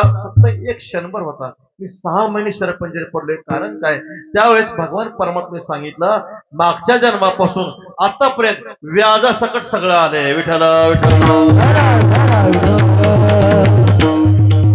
कर्माचा सिद्धांत आहे कर्माचं फळ जर तात्काळ मिळालं तर गती तीव्र नसते गती कशी असते शीतल असते शांत असते तात्काळ फळ मिळालं तर एवढं दुःख होत नाही पण कर्माचं फळ उशिरा मिळालं तर ती गती तीव्र होते कर्माचा सिद्धांत सांगत असताना काही कर्माचं फळ तात्काळ मिळतं काही कर्माचं फळ कालांतरानं मिळतं काही कर्माचं फळ जन्मांतरानं मिळतं उदाहरण सांगतो काय कर्माचं फळ तात्काळ मिळतं? माझा प्रश्न आहे. अग्नीवर पाय दिला किती मिनिटांना पळतो? 10 मिनिटांना पळतो नाही. अग्नीवर पाय दिला तात्काळ फळ आहे, तात्काळ भासतं. आपण बँकेमध्ये 5,000 रुपये ठेवले, 5 वर्षांनी दाम दुप्पट योजना असते. 5 वर्षांनी किती होतात? 10,000 होतात. हे कालांतरानं फळ झालं. आणि काय काय कर्माचं फळ जन्मांतरानं मिळतं. तिळे तिळे पुण्य साचा पडे, तर हे बहुता जन्मी जोडे, नाम तुझे वाचेशी आचरे, समागम घडे संताचा. तिळतिळ पुण्य आपण जन्मजन्मामध्ये साचवलं तर अनंत जन्मानं आपल्याला आपल्या मुखामध्ये परमात्म्याचं नाम येतं आणि साधू पुरुषांची भेट होते. काय कर्माचं फळ तात्काळ आहे, काय कर्माचं फळ कालांतरण आहे, आणि काय कर्माचं फळ जन्मांतरण आहे. आपल्या वारकरी संप्रदायामध्ये संत शिरोमणी सजन कसाई म्हणून होऊन गेले. जसे आपल्या महाराष्ट्रामध्ये पंढरपूरची वारी आहे, आपली वारकरी महिन्याची वारी करतात, दरमजल मुक्काम करतात. तसं उत्तरेमध्ये जगन्नाथपुरीची यात्रा असते, जगन्नाथपुरीची वारी असते. सज्जन महाराज जगन्नाथपुरीची वारी करायचे. मग मुक्काम करत असताना एका घरी मुक्काम पडला.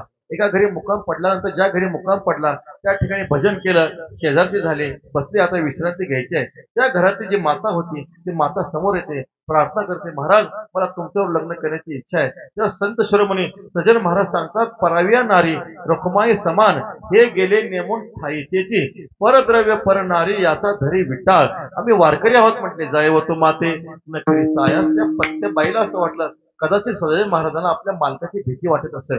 तो मालक झोपलेला असतो. ती बाई काय करते, दगड घेते, त्या मालकाच्या डोक्यात टाकते, मारून टाकते. महाराज बघा आता आपल्यातला प्रतिबंध संपलाय, आता माझ्यावर विवाह करा. त्यावर सजन कसाई म्हणतात, महाराज काय आहे, पराविया नारी माऊली समान. आमचा वारकऱ्यांचा नियम आहे, पराविया नारी माऊली समान, परधनी बाटोने दे मन, जीवित्व ते तृणा समान. तुका म्हणे तुझं पाहिजे भ्रतार तरी काही नर थोडे झाले. जेव्हा असे शब्द काढले तेव्हा बाईनं आपला गाव बदलला. गावातल्या पाटलाला सरपंचाला बोलवलं, हा वारकरी आमच्या घरी आला, घरी आल्यानंतर माझ्या मालकाला मारलं, माझ्यावर लग्न करण्याची इच्छा करतोय, त्याचा दंड द्या. त्या सरपंचाने सांगितलं, सज्जन महाराजांचे दोन्ही हात तोडून टाका. विठ्ठल विठ्ठल. सज्जन महाराज काहीच म्हणत नाही, सज्जन महाराज काहीच म्हणत नाही. जगन्नाथपुरीला जातात. आज जगन्नाथपुरीला गेल्यानंतर देवाच्या दर्शनाला जात नाहीत, बाहेर थांबतात. त्या साक्षात भगवान जगन्नाथ विटेवरून खाली येतात आणि सज्जन महाराजांच्या दर्शनासाठी समोर उभे राहतात. सज्जन महाराज पाठ फिरवतात, भगवान परमात्मा समोर येतात, परत पाठ फिरवतात, परत भगवान परमात्मा समोर येतात. सज्जन महाराजांना भगवान परमात्मा म्हणतात, जगन्नाथ भगवान म्हणतात, सज्जन तुमच्या भक्तीमुळे प्रसन्न होऊन तुम्हाला दर्शन देण्यासाठी आलोय. सज्जन महाराज म्हणतात, देवा काय अपराध केला होता मी? माझ्या आयुष्यामध्ये कधी शरीरानं पाप केलं नाही, वाणीनं पाप केलं नाही, वाचेनं पाप केलं नाही, माझे दोन्ही हात का तोडलेले असावे. तर भगवान जगन्नाथ सजन कसायला म्हणतात, भगवान सजन मला माहिती आहे, तुला माहिती आहे, सांगतो ऐका म्हणे. मागच्या जन्मातला इतिहास सांगितला, मागच्या जन्मातला इतिहास सांगितला. काय इतिहास सांगितला? ती जी बाई होती ती मागच्या जन्मामध्ये गाय होती, तिचा जो मालक होता तो मागच्या जन्मामध्ये कसाई होता. गाय जात असताना सज्जन महाराजांच्या समोरून ती गाय जाते, तो कसाई धावत धावत येतो, विचारतो, महाराज गाय पाहिली का? कुठल्या दिशेने गेली? तुम्ही दोन्ही हात करून सांगितलं या दिशेने गाय गेली. परिणाम काय झाला? तो कसाई येतो, गायला पकडतो, गायला मारतो. परिणामतः ती गाय या जन्मात बाई होते, तोच कसाई या जन्मात तिचा मालक होतो. मागच्या जन्मात कसाईने गायला मारलं, ठरल्याप्रमाणे या जन्मात गाय रूपी बाईने कसाई रूपी मालकाला मारलं. आणि तुम्ही जाताना शेवटी दोन्ही हात करून सांगितलं होतं ह्या दिशेने गेली. परिणामतः तुमचे दोन्ही हात या जन्मामध्ये तुटले गेले. विठ्ठल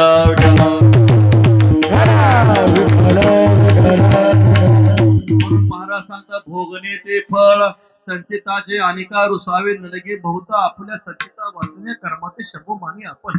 कर्माची गती गहन आहे. भगवान परमात्मा आपल्यावर खूप कृपा करतात, खूप कृपा करतात. असं जर दुष्ट प्रारब्ध असेल, असं जर भयंकर कर्म असेल, तर या कर्मातून वाचायचं कसं, या प्रारब्ध दोषातून वाचायचं कसं? त्याचं उत्तर एकच आहे, आपण आपला संसार भगवान पांडुरंगाच्या चरणी समर्पित केला तर भगवान परमात्मा आपलं प्रारब्ध घालून टाकतात. अभंगाचं चौक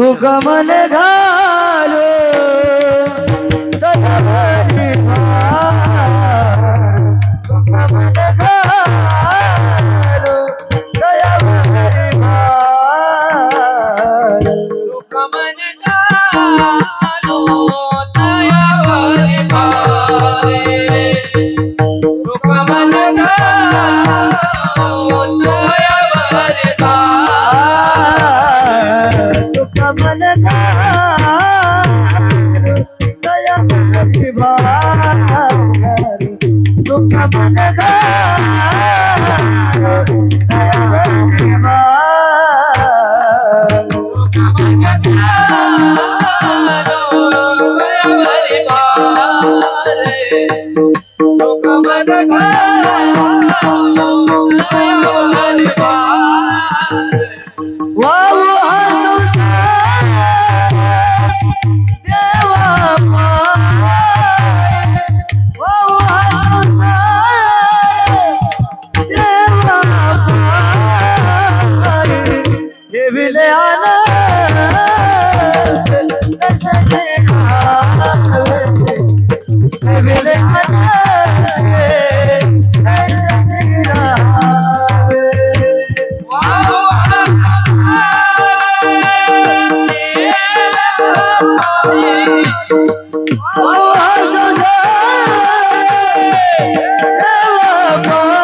कर्माची गती जरी गहन असते तरी या प्रारब्धातून आपल्या मुक्त व्हायचं असं तर एकच करा. तुका म्हणे घालू दयावरी भार वाहो हा संसार देवा. पण आपला सगळा संसार आपण जर परमात्म्याच्या चरणी समर्पित केला, आलिया भोगाचे असावे सादर, देवावरी भार घालून या मग तो कृपा सिंधू निवारे साकडे, येरते बापडे काय रंग. आपला संसार आपलं कर्म आपण देवाच्या चरणी समर्पित केलं तर काय होणार आहे. तुका म्हणे नव्हे काय त्याकरिता चिंतावा तो आता विश्वंभर, मग तो कृपा सिंधू निवारी साकडे. किंवा महाराज सांगता म्हणावा गोविंदो वेळो वेळा. तुका म्हणे भार घातल्या वरी होईल कैवारी नारायण.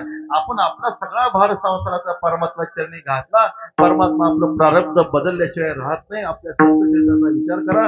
अंब ऋषीचे सोशी गर्भवास, अंब ऋषीचे 10 जन्माचं प्रारब्ध तुझा पांडुरंग परमात्मा आपल्या अंगावर घेतात. किती भक्ताचं कठीण प्रारब्ध असू द्या, आपण पंढरीनाथ परमात्मा चरणी आपला जर भार घातला तर पांडुरंग परमात्मा आपलं सगळं दुःख घालवल्याशिवाय राहणार नाही.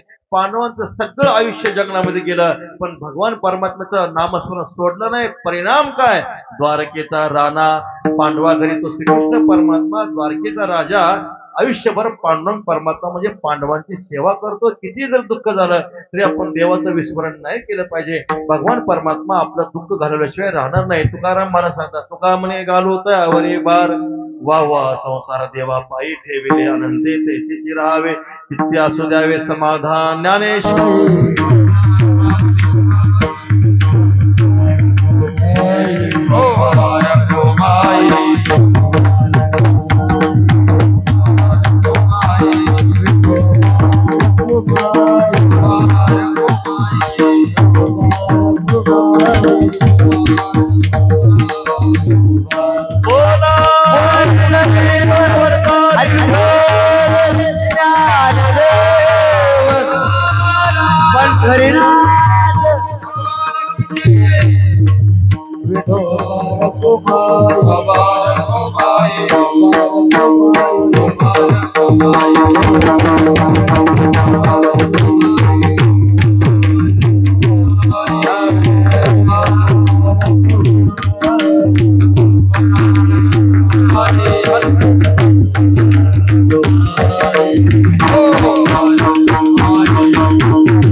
विठ्ठल जय जय